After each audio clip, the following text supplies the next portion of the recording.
উদ্দেশ্য হচ্ছে ১৯৭১ সালের যে বিষয়গুলো মানে অনেকটা বিলুপ্তির পথে, আমরা এই বিষয়টা মানে মানুষের কাছে প্রচার করতে যাচ্ছি এবং সাথে হচ্ছে ২০২৪-এর যে গণঅভ্যুত্থানটা ছাত্রদের হয়েছে, সেই গণঅভ্যুত্থানটার বিষয়ে মানুষকে জানাতে চাচ্ছি। আমাদের উদ্দেশ্য মূলত এটা। আর যেহেতু হচ্ছে গণঅভ্যুত্থানটা ছাত্রদের জন্যই হয়েছে, তাই আমরা হচ্ছে মুক্তিযোদ্ধাদের মানে ১৯৭১ সালের ভিডিওটার সাথে বা ১৯৭১ সালের প্রজেক্টের সাথে আমরা ২০২৪-এর গণঅভ্যুত্থানটাকে যুক্ত করে এটা প্রচার করার চেষ্টা করছি।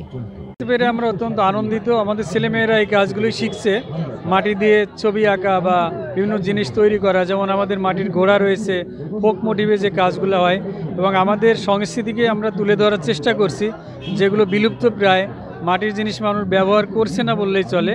সেই জায়গা থেকে আমরা চেষ্টা করছি আমাদের ছেলেমেয়েদের কাজগুলো হাতে কলমে শেখানো, এবং এই মেলা উপলক্ষে তারা একটা নতুন প্ল্যাটফর্ম পেল যে তাদের সমস্ত জিনিস এই বিজয় মেলাতে উপস্থাপন করতে পারছে। সবাইকে ধন্যবাদ। যে এখানে আজকে বিজয় দিবসের মেলায় আমরা বৈষম্য বিরোধী ছাত্র আন্দোলনের তরফ থেকে একটি স্টল দিয়েছি, সেখানে আমরা ৭১ এবং ২৪-এর যে আন্দোলনটা সেটা তুলে ধরেছি।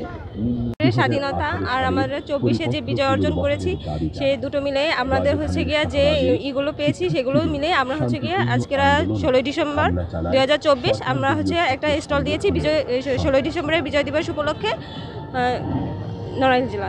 বিজয় দিবসের মেলা একটি নতুনত্ব নড়াইল জেলায়, এবং এইটা আমাদের নড়াইলের মানুষ খুব সুন্দরভাবে গ্রহণ করছে।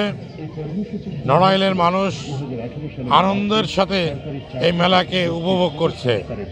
মেলাতে মহিলা বিষয়ক অধিদপ্তরের যেসব ক্ষুদে উদ্যোক্তা আছে এবং আমাদের যেসব প্রশিক্ষণার্থীরা তারা স্বতঃস্ফূর্তভাবেই অংশগ্রহণ করেছে। কেউ পিঠা তৈরি করছে, কেউ তাদের যে সমস্ত উৎপাদিত পণ্য সেগুলি নিয়ে আসছে। এভাবেই তারা নিজেরা আনন্দ উপভোগ করছে।